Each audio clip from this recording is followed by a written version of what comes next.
the defending Offensive Player of the Year late in the Sunday game against the Kansas City Chiefs. If you saw it, he pulled up, he grabbed at it, and we knew right away he's probably done for the day. Now NFL media reports the Vikings plan to put Jefferson on injured reserve, which will knock him out for at least 4 games. It's the smart way to manage a hamstring. Shut the guy down, remove temptation. It's what the Bengals should have done with Joe Burrow. Don't even give him an opportunity to come back and play. Give him 4 weeks to heal up and then see where he is. They have games coming up against the Bears, 49ers, Packers, and Falcons. They've got other guys who can step up. Chris, they got a chance to find out what they have in Jordan Addison because he becomes WR1 now as a practical matter with Justin Jefferson down for at least 4 weeks. Yeah, they're going to feature him. And, like we see with the Rams, right, and a Kevin O'Connell's a chip off the ball block there, he'll formulate the offense completely around Jordan Addison, and all the plays, he'll be the number 1 read, and we'll see what he's got. There's no doubt. But, damn, this is still, concerning. It's one of the best players in football. I mean, he's the best receiver in football, not named Tyreek Hill right now. That's what he is. But I would argue, too, I don't know, he might be the most important offensive player to one team there is in all of football, outside of the quarterbacks. I mean, the Minnesota Vikings offense is Justin Jefferson. Everything they do is really a product of either Justin Jefferson catching the ball and making the play himself, or designing a play where Justin Jefferson's the number one target or whatever else, and the defense spends all their time and energy trying to stop him, and it opens up everything else. They can't run the ball in Minnesota, your squad, right? You're one of the worst running teams in football. So that's where on a big picture level it's concerning, but I do think you're right. It's smart. Don't mess around with this. As a receiver, it's hamstring. He's the future of your organization. He is the biggest prized possession you got in your organization as far as that's concerned. And, yeah, they need to be careful and smart on this one. Well, and they didn't pay him before the season started, and there continues to be this nagging sense of whether or not he has a long-term future with the Vikings, whether he wants it or whether he becomes, and I remember saying this back in May or June, when I first heard that the Vikings have this thing about how they structure contracts with the guarantees. They don't roll, they vest every year. They don't guarantee fully money 1 or more years into the future, except for a quarterback, except for Kirk Cousins. I remember having this idea.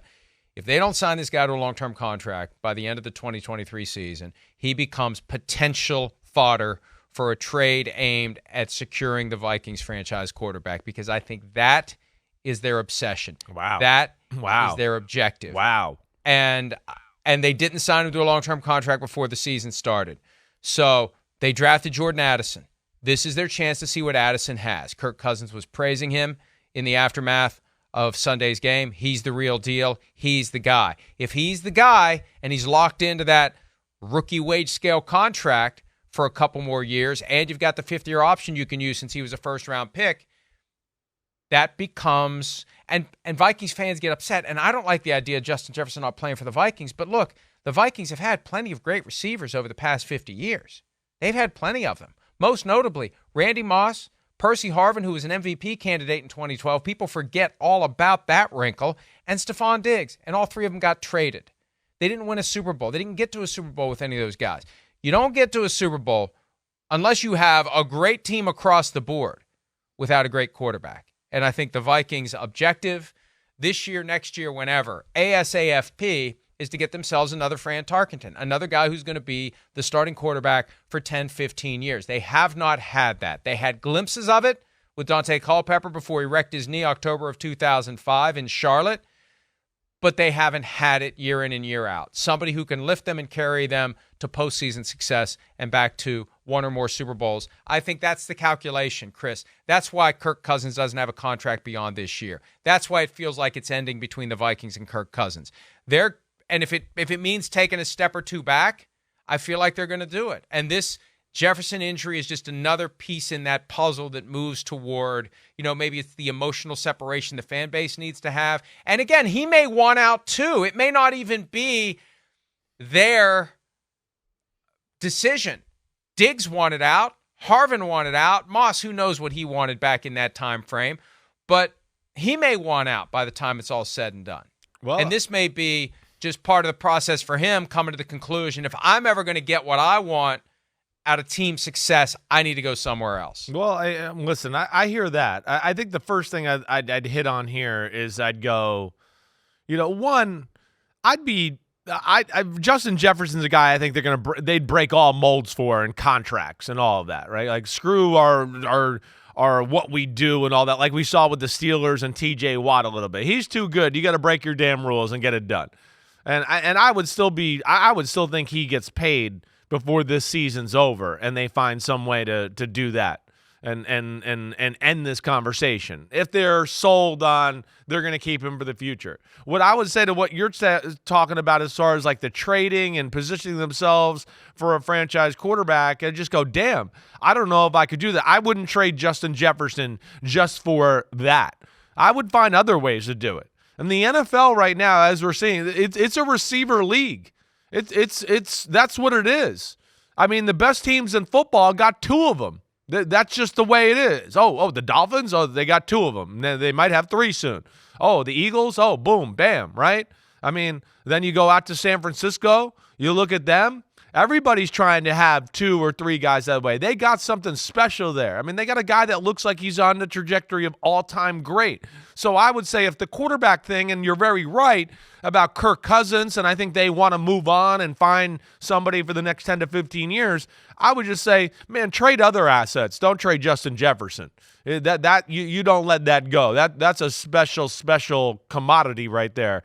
Trade your next year's first-round pick and the year after that and do whatever you got to do to get up and get the quarterback. But I don't think in the 2023, 2024 NFL and what we're seeing right now, I mean, come on, Mike. You guys went 13-4 last year, and it was primarily because of one guy. It just shows you what the receiver can do. I mean, in big moments, whatever it was, boom, one hand, a catch it, hey, I'm double covered, boom. I know. So that's where I would just say be careful about that. But you're right. It's a very interesting discussion and conversation about where they're going to go with this whole thing. I'm not advocating for it. I know you're not. Realistic. I know. Because I've seen them trade Randy Moss. I've seen them trade Percy Harvin right after they said we have no intent to trade Percy Harvin. And I've seen them trade Stephon Diggs. And look, I hope Justin Jefferson stays with the Vikings his entire career. But when you're thinking about, and this is what happens when you go all in with analytics from a personnel construction standpoint. It doesn't matter how much the fans like a guy. It doesn't matter how famous he is and how you just, because, we'll find it, he's the Cooper Kupp in the Kevin O'Connell version of Sean McVay's offense. We'll just find another Cooper Kupp. It'll be Jordan Addison. If it's not him, it'll be somebody else. It's interchangeable parts. That's, and I hear you. Analytics or not, we know that that's how football teams think. Every piece is interchangeable and will be changed out at some point because we're going to be around for years and years and years, and the players have finite careers. But I feel like there may be a willingness to at least ponder the possibility if it means Caleb Williams. Would you rather have Caleb Williams or Justin Jefferson? Gosh, I mean, listen, I think that Caleb Williams has more value, right? We don't know how good he's going to be, but the way it looks is, he's special. He's a special commodity. I'm certainly going to take the special quarterback over the special receiver. I hear you there, right?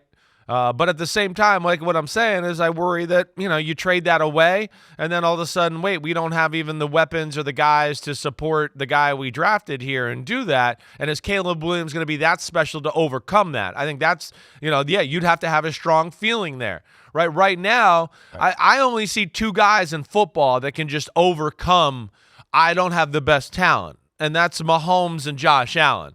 They're the two that I look at. But that's rare. They're very rare that way, to where they don't need a dynamic duo or maybe even a star one or whatever. I know Josh Allen's got it in Diggs. We certainly don't think that the Kansas City Chiefs got it. They got a Kelsey at tight end. But that's a tough call. They traded away their one. I know. It's a they tough had call. Him. I get and you. they won a Super Bowl. I hear you. And they won a Super Bowl without him. But that's when they got Andy Reid and Mahomes, and that's a very rare combination right there that allows them to overcome that. So it's a good one, Mike. Right. I don't know what to say there.